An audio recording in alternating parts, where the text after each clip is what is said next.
I'm not sitting here saying I'm a supporter of the Palestinians. So I'm used to it. Yeah, well, I hope your beeper doesn't go off. The thing is did that you just say I should die? You should not. No, did you just say I should be killed? No, I did not say that. No, I did not say that. Hold on. Did your guest just say I should be killed? Hold on.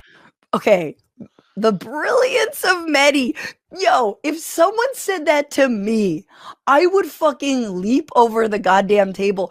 He stops and goes, did you just say I should be killed? Franchesca Fiorentini broke down a pretty viral clip from a recent panel on CNN featuring Mehdi Hasan, where Ryan Girdusky tries to pull a fast one with a completely inappropriate statement and gets called out by the rest of the panel. I wanted to share the clip with you guys because I love Franchesca, and if you've only seen her on Piers Morgan's show, you're missing out. I'll chime in with some thoughts at the end. Let's get right into it. Ryan Girdusky, who is in fact a part of the advisory group called American Moment that advises Project 2025, which I can only imagine is some sort of like self-deputized, you uploaded your own photo to be like, you know, an agent of Project 2025, but he's an advisor supposedly to Project 2025. And he's like already on its face, the fact that CNN would have someone like that on their show just is a little bit of a head scratcher. But this played out, and we can talk over it, although honestly, there's so many people talking that I don't know why you would, but they're responding to the rally at Madison Square Garden. And at one point, Ryan basically tells Mehdi Hasan, I hope your beeper doesn't go off, in response to him saying that I support Palestinians. Stop doing. You're called an anti-Semite more than anyone else's table. Yeah. People would sit there and no, by me. I never called you an anti-Semite. Okay. I mean, I'm not sitting here saying I'm a supporter of the Palestinians. So I'm used to it. Yeah, well, I hope your beeper doesn't go off. The thing is that you just say I should die? You should not. No, I said. So okay, I'm gonna stop it there, because he goes like, Mehdi's trying to level with him. Mehdi's like, he's like, I didn't call you an anti-Semite, and Mehdi's kind of like, oh, okay, kind of like a little bit of a like, okay, sorry, I'm a supporter of the Palestinians, so it wouldn't be off color. Like, I support the Palestinian people. There's almost like this moment of like, I do get called that a lot. Like, he's a little bit trying to level with him. Yeah. And Ryan takes that, and when he hears Palestinians, he clearly hears something else and says, oh, well, I hope your beeper doesn't go off. Let's watch it again. I'm not sitting here saying I'm a supporter of the Palestinians. So I'm used to it. Yeah, well, I hope your beeper doesn't go off. The thing is that you just say I should die? You should not. No, did you just say I should be killed? No, I did not say that. No, I did not say that. Hold on. Did your guest just say I should be killed? Hold on. Okay, the brilliance of Mehdi. Yo, if someone said that to me, I would fucking leap over the goddamn table. He stops and goes, did you just say I should be killed? Did you just say you wanted me to die? Like, doesn't miss a beat, and then looks over. Did your guest just say I should die? Like, he's like, teacher, did we all hear this comment? Let's keep going. Live TV. I said I hope Guys, you. let me just stop. You said you hope my beeper doesn't go off. Because you sound like a big supporter of the Palestinians. Hamas. Guys, I said Palestinians. Are you? Am I what? No, of course I'm not. Palestinians I apologize. Are you a racist, violent person inciting violence against Ryan? Ryan, That's disgusting. That is completely. I apologize. Good job, CNN. Let's have first block say the Muslim guy should be blown up. I apologize. On TV. Don't say then I apologize. You literally. I thought you said Hamas. You didn't think I said Hamas. I said I supported Palestinian rights. Yes, I did. Why? Because when you hear What's funny Palestinian, is Rudy Giuliani said this yesterday, so you're a great guest to be here to defend Rudy Giuliani. I wasn't going to entertain nonsense today, and so at this point, this is what we're in now. This is America in 2024. Here's what I will say. Forget the racism. That's right. It's I should die. Okay. I'm sorry. I said I'm sorry. I'm sorry.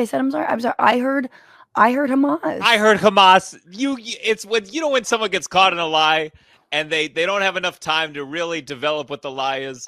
You thought you heard Hamas. No, you can tell as he's saying it, he's like, well, this would possibly be an explanation for the thing that I said. You can see just the color leave his face. But he's also very indignant. I'm sorry. And he's like kind of like slack jawed. Like, I'm sorry.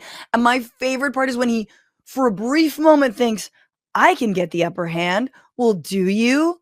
support Hamas. I was like, okay, you're not gonna Piers Morgan your way out of this situation. Like he's gonna try and do like a do you condemn Hamas? Like, bitch, that wasn't what we were talking about. Funnily enough, when I first saw the clip myself, I was thinking that Ryan was pulling one of Piers Morgan's signature moves. This part definitely got a laugh out of me. You just said, I hope your beeper doesn't go off, which is obviously a reference to not even Hamas, but the murder of supposed Hezbollah members, even though children were killed in a pager attack that Israel launched. And what's crazy about this, and Gianmarco, I need to play this for you because it's actually not the first time a joke like this or a comment like this was made. This was, I kind of want to reveal who this was afterwards. But here is a woman who's she's representing the State Department, being asked in an interview. I don't know exactly where this is, but she's asked about, basically the question is, hey, October 7th was incredibly awful and sort of seemed like maybe Israel was caught on its back foot. Like maybe Israel wasn't as strong as, we all thought because it was able, it was attacked. So take a look at what she says. After October 7th, there was a feeling around the world that Israel is weaker. And in the you want a beeper?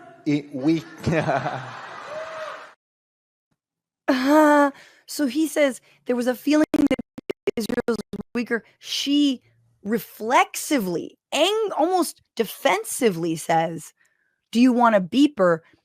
Meaning, I'm pretty sure we took out a bunch of Hezbollah people using pagers. This woman is named Deborah Lipstadt, and she's the special envoy to monitor and combat anti-Semitism, currently working with the U.S. State Department. Currently. That was in the end of September, people, that she said that. I just, like, this must be a joke that's going around, like, Zionist group chats that we don't know about, of being like, lol. I mean, I think even Michael Rappaport has made a bunch of jokes. Didn't he just do a whole video where he was like, beep, beep? I'm sure. I wouldn't put it past Michael Rappaport. His comedy mostly relies on sounds. I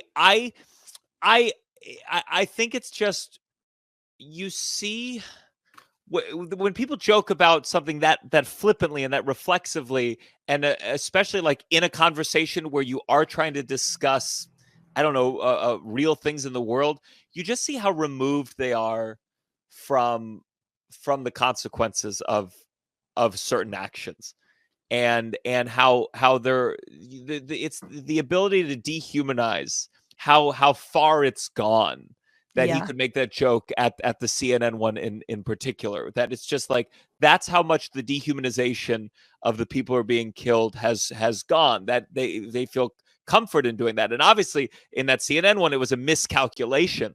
It was too far, wrong network. Maybe it would have done better at the Trump rally. Ooh, yeah. Actually, I think it might have. They should have just switched sets, Yeah.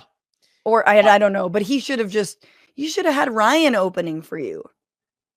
But I think it's just moments like that where people make that. I mean, he made that miscalculation because he's this close. He's not far from it being a place where you can make that joke. He did make that joke probably at another news show and it went fine.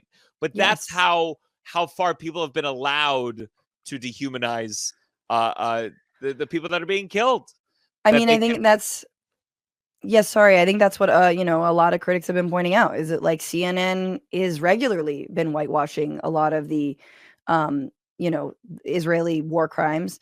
And not showing them. So it's theoretical. It's all theoretical. It's like, well, we showed our power. It's like, well, what about the children killed? It's just, we've allowed these people to get so far away from the actual things that are happening, and they don't see it. They don't. So it's awful. I don't know. Yeah. I mean, I don't know what happened. Like, here's my thing. I think what happened, my assessment of what happened in this situation, by the way, this guy Ryan's not going to be asked back. He like, after the commercial break, he was gone. And there was an apology issued to the viewers, to Mehdi Hasan, about that. Because it's like, but I do feel though that, like, CNN's also a network that has been engaged in a lot of like, if you protest Palestine, you're anti-Semitic. They've been saying anti-Semitism on college campuses and really collapsing that with anti-genocide demonstrators for months now. So it is really interesting, like, okay, well, it's not that crazy that he said something like that, because other guests have said similar things, not quite as brazen. But yeah, I mean, I think for me, his reflexive action was just, he heard Palestinian.